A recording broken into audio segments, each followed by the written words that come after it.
கிறிஸ்துவில் பிரியமானவர்களே, ஆண்டவராக இயேசு கிறிஸ்துவின் நாமத்திலே உங்கள் யாவரை வாழ்த்தி ஆசீர்வதிக்கிறேன். இந்த நாளுக்கென்று தேவன் நமக்கு அருளி இருக்கும் ஜீவ வார்த்தை நீதிமொழிகள் 25 அதிகாரம் 25 வசனம். தூர தேசத்திலிருந்து வரும் நற்செய்தி விடாய்த்த ஆத்துமாவுக்கு கிடைக்கும் குளிர்ந்த தண்ணீருக்கு சமானம். இந்த நாள் இயேசுவின் நாமத்தில் நற்செய்தி நாள் என்று அறிவிக்க விரும்புகிறேன். என கேட்கிற தேவனுடைய பிள்ளைகளே, தூரமான இடங்களில் இருந்தும் தேவன் இந்த நாளிலே நன்மையான செய்திகளை, உங்கள் ஆத்துமாக்களை இளைப்பார பண்ணும் நற்செய்தியை நிச்சயமாய் கொண்டு வரப்போகிறார். விடாய்த்து போன உங்கள் வாழ்வில் ஒரு விசேஷமான நன்மையை இந்த நாள் நற்செய்தியாய் நிச்சயம் அறிவிக்கும். தூரத்தில் இருந்து வரும் நற்செய்தி விடாய்த்த ஆத்துமாவுக்கு கிடைக்கும் குளிர்ந்த தண்ணீருக்கு சமானம். என கேட்கிற தேவனுடைய பிள்ளைகளே, இந்த நாளிலே தூரமான இடத்தில் இருந்து வந்த மூன்று நற்செய்திகளை நாம் தியானிக்க போகிறோம். தீர்க்க தரிசனமாய் அவைகள் உங்கள் வாழ்க்கையிலே நிச்சயமாய் நிறைவேற போகிறது. முதலாவதாக, எகிப்திலிருந்து வந்த எதிர்பார்த்திராத செய்தி என்று சொல்ல விரும்புகிறேன். ஆதியாகமத்தின் புஸ்தகம் 45 அதிகாரம் 25, 26 ஆகிய வசனங்களை வாசித்து பார்க்கும் பொழுது, எகிப்திலிருந்து கானான் தேசத்திற்கு ஒரு செய்தி வருகிறது.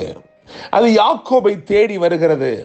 யாக்கோபின் பிள்ளைகள் அதை கொண்டு வருகிறார்கள். அவனிடத்திலே வந்து அவர்கள் அறிவித்த நற்செய்தி எப்படி இருந்தது என்று சொன்னால், உங்கள் குமாரனாகிய யோசேப்பு உயிரோடு இருக்கிறான், அவன் எகிப்துக்கெல்லாம் அதிபதியாய் இருக்கிறான் என்று அறிவிக்கப்பட்டது. என கேட்கிற தேவனுடைய பிள்ளைகளே, அதுவரைக்கும் அவனுடைய ஆத்துமா விடாய்த்து போன ஒரு ஆத்துமாவாக இருந்தது. அவன் தன் குமாரன் பீருண்டு போனான், அவன் மரித்து போனான் என்று சொல்லி நினைத்துக் கொண்டிருக்கிறான். எந்த குமாரன் மரித்து போனான் என்று நினைத்துக் கொண்டிருந்தானோ, இப்பொழுது நற்செய்தி அறிவிக்கப்படுகிறது. அவன் உயிரோடுதான் இருக்கிறான், அவனை தேவன் வளர்த்திருக்கிறார், அவனை நேர்த்தியாய் வளர்த்திருக்கிறார், அவன் இப்பொழுது ஒரு நல்ல நிலையிலே இருக்கிறான் என்கின்ற நல்வார்த்தை அறிவிக்கப்படுகிறது. என கேட்கிற தேவனுடைய பிள்ளைகளே, விடாய்த்து போன ஒரு ஆத்துமாவுக்கு கிடைத்த குளிர்ந்த தண்ணீரை போல அந்த நற்செய்தி வந்தது. வேதம் சொல்லுகிறது, அவன் அவர்களை நம்பக்கூடாது இருந்தான், அவன் அவர்களை நம்பவில்லை என்று சொல்லி.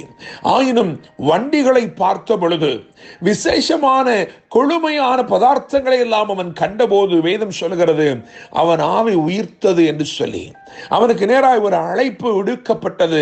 ஆதியாகமம் 45:9 நீர் சீக்கிரமாய் வாரும், என்னிடத்திலே வாரும், தாமதிக்க வேண்டாம் என்று சொல்லப்பட்டது. என கேட்கிற தேவனுடைய பிள்ளைகளே, முதலாவது நாம் தியானித்திருக்கிறோம், எகிப்திலிருந்து எதிர்பார்த்திராத நன்மை. நான் நம்புகிறேன், விசுவாசிக்கிறேன், இந்த நாளிலே நீங்கள் நினைத்து பார்க்க முடியாத இடத்திலிருந்து, எதிர்பார்க்க முடியாத இடத்திலிருந்து நல்ல செய்தி உங்களை தேடி வருகிறது. கர்த்தர் உண்மையுள்ளவர், கர்த்தருடைய வார்த்தை உண்மையுள்ளது, அவர் சொன்னதை நிறைவேற்ற உண்மையுள்ளவராய் இருக்கிறார். இரண்டாவதாக, ரூத்தின் புஸ்தகம் 1 அதிகாரம் 6 வசனத்தை கவனிக்கும் பொழுது, அங்கே இரண்டாவதாக இஸ்ரவேலில் இருந்து வந்த இனிமையான வார்த்தை. என கேட்கிற தேவனுடைய பிள்ளைகளே, மோவாப் தேசத்திலே இழப்புகளும் நஷ்டங்களும் நேர்ந்திருக்கிறது. இந்த நகோமி அவள் இப்படியாய் சொல்லுகிறாள், எனக்கு மிகுந்த மனக்லேசம் இருக்கிறது என்று சொல்லுகிறாள். இழப்பின் மேல் இழப்பை சந்தித்திருக்கிறாள், நஷ்டத்தின் மேல் நஷ்டத்தை பார்த்திருக்கிறாள், தூரமான இடத்தில் இருக்கிறாள். அவளுக்கு தூரமான இடத்தில் இருந்து வந்த வார்த்தை, இஸ்ரவேலில் இருந்து வந்த இனிமையான வார்த்தை என்னவென்று சொன்னால், தேவன் தம்முடைய ஜனங்களை சந்தித்து அவர்களுக்கு ஆகாரம் அருளினார். கர்த்தர் தம்முடைய ஜனத்தின் மேல் நினைவாயிருந்து அவர்களுக்கு நன்மையை தந்து கொண்டிருக்கிறார் என்கின்ற செய்தி அவளை தேடி வந்தது. தேவனுடைய பிள்ளைகளே, அவள் அங்கிருந்து புறப்பட்டாள். கர்த்தர் நினைத்து விட்டாரே, கர்த்தர் நன்மை அருளிவிட்டார் என்று சொல்லி அவள் புறப்பட்டாள். வேதம் சொல்லுகிறது, ரூத் 1:22 வாசிக்கும் பொழுது, வார்கோதுமை அறுப்பின் துவக்கத்திலே அவள் கானானுக்கு வந்தாள், பெத்லெஹேம் என்கின்ற அப்பத்தின் வீட்டுக்கு அவள் வந்து சேர்ந்தாள் என்று வேதம் சொல்லுகிறது. என கேட்கிற தேவனுடைய பிள்ளைகளே, எகிப்திலிருந்து எதிர்பார்த்திராத செய்தி, இஸ்ரவேலிலிருந்து இனிமையான செய்தி. இன்னும் மூன்றாவதாக நான் சொல்ல விரும்புகிறேன். 2 ராஜாக்களின் புஸ்தகம் 7ஆம் அதிகாரம் 9ஆம் வசனத்தை வாசித்து பார்க்கும் பொழுது அங்கே சீரியருடைய பாளையத்தில் இருந்து வந்த சிறப்பான செய்தி. என்னை கேட்கும் தேவனுடைய பிள்ளைகளே, ஒருவரும் நினைக்கவில்லை. காரணம், எல்லாவற்றையும் இழந்து நிற்கிறார்கள். அந்த தேசமே முற்றுகையிடப்பட்டதாய், சமாரியா முழுவதும் முற்றுகையிடப்பட்டதாய் காணப்படுகிற ஒரு சூழ்நிலையில அங்கே பாருங்கள், 4 குஷ்டரோகிகள் வந்து நம்ப முடியாத ஒரு வார்த்தையை நற்செய்தியாய் அறிவிக்கிறார்கள். அங்கே ஒருவரும் இல்லை என்று சொல்லுகிறார்கள். சீரியாவில் இருந்து, அதாவது சீரியர்களுடைய பாளையத்திலிருந்து வந்த, தூரத்திலிருந்து வந்த அந்த செய்தி எப்படிப்பட்ட செய்தி என்றால், கர்த்தர் சொன்னதெல்லாம் உண்மை, கர்த்தருடைய வார்த்தை உண்மையானது என்று சொல்லுகிற ஒரு வார்த்தை. எதெல்லாம் தேவன் எலிசாவை கொண்டு தீர்க்க தரிசனமாய் உரைத்தாரோ அந்த வார்த்தை அப்படியே நிறைவேறிற்று என்று சொல்லுகிற வார்த்தை. என்னை கேட்கிற தேவனுடைய பிள்ளைகளே, வெறும் 24 மணி நேரத்திலே கர்த்தர் சூழ்நிலைகளை எல்லாம் அப்படியாய் மாற்றி போட்டார்.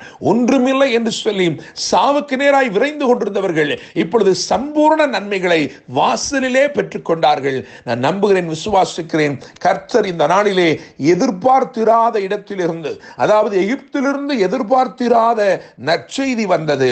இஸ்ரவேலில் இருந்து இனிமையான நற்செய்தி வந்தது.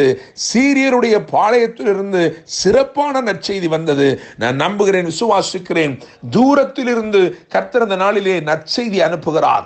விடாய்த்து போன உங்கள் ஆத்துமாவை நிச்சயமாய் அவர் நிச்சயமாய் குளிர்ந்த தண்ணீருக்கு சமானமாக அந்த ஆத்துமாவை நிச்சயமாய் அவர் தேற்றுகிறார். நான் நம்புகிறேன், பரலோகம் என்கின்ற தூர தேசத்திலிருந்து இன்றைக்கு உங்களுக்கு கர்த்தர் நற்செய்தி அனுப்புகிறார். இந்த நற்செய்தி நிச்சயமாய் உங்களை தேடி வருகிறது. நாம் தியானித்திருக்கிறோம், 3 காரியங்களை தியானித்திருக்கிறோம். அந்த முதல் காரியத்தை கவனித்தால் உயிரோடு இருக்கிறார் என்பதுதான் நற்செய்தி. 2வது காரியத்தை கவனித்தால் உணவளித்திருக்கிறார் என்பதுதான் நற்செய்தி. 3வது காரியத்தை கவனித்தால் அவர் உண்மையாய் நிறைவேற்றினார். கர்த்தர் சொன்ன வார்த்தை உண்மையாய் நிறைவேறிற்று என்பதுதான் நற்செய்தி. நான் நம்புகிறேன், விசுவாசிக்கிறேன், இந்த வார்த்தைகள் நிச்சயமாய் இந்த நாளிலே உங்களை ஆசீர்வதிக்கும் என்று சொல்லி தூர தேசத்திலிருந்து நற்செய்தியை கர்த்தர் கொண்டு வருகிறார். உங்களை நிச்சயமாய் வாழ வைப்பார் என்று அன்புடன் pastor Daniel Moses. God bless you.